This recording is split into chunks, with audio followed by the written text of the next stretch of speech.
Mga panimay sa duha ka mga sitio sa Caubian Island sa dakbayan sa Lapu-Lapu, gisanapan sa tubig dagat. Human mitaub kaganang kadlawon og nasinati usab ang kusog nga hapak sa hangin.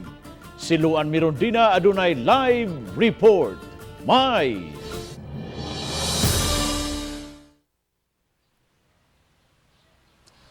Bisan pa man kung walay direktang epekto ang bagyong Maring ug Nando sa Central Visayas, apan gipakusog niini ang hanging habagat, hinungdan nga nasinati nato ang kusog nga hangin ug dagkong bawd. Grabe, kusog ang hangin pagbalot. Sa video nga kuha ni Lumapas Bounsit Victor, iyang gipakita ang kahimtang sa mga panimay sa sitio Kasadpan, Caubian Island, pasado alauna kaganihang kadlawon. Tungod sa kadako sa dagat, misulod na kini sa ilang mga kabalayan. Grabe kadako sa dagat, nisod sa mga kabalayan. Grabe kakusog sa bawd. Kakusog sa bawd ug sa hangin. Kami nabalaka gyud sa among mga kagamitan pang dagat. Sa pagkakutlo ning balita, wala pa'y kumpletong ihap sa mga apektadong panimay nga nahatag ang mga opisyal sa barangay Caubian. Apan matod ni Kapitan Paternoy, parehong apektado ang mga panimay sa sitio Sidlakan ug sitio Kasadpan. Sugod nga nasinati sa mga taga Caubian Island ang pagtaob alas 12:50 kaganihang tungang gabi ug mihunas kini pasado alas 2 na kaganihang kadlawon. Subay niini, gimanduan ni Mayor Junard Ahong Chan si Kapitan Uy nga muutang una og bugas sa mga tindahan ug ang dakbayan na ang mubayad niini aron mahatagan og tag 5 ka kilong bugas ang mga apektadong mulupyo samtang wa pa makaabot ang mga sakop sa DRRMO.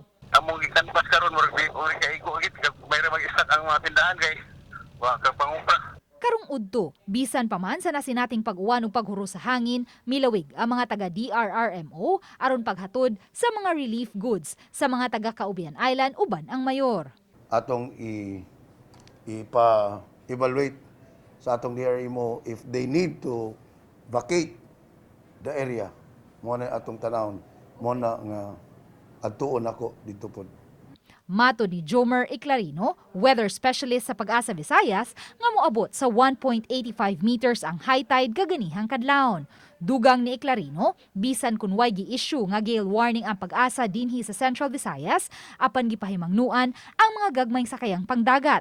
Sa dili paglawig kay matag karon og unya, masinati ang kalit nga paghuros sa kusog nga hangin ug dagkong bawd. Kining atong taas na na-record o maski kining 50, makaabot kini sa 3.3 o 3.25 meters na wave height, katong 58 almost 4 meters, so delikado na siya.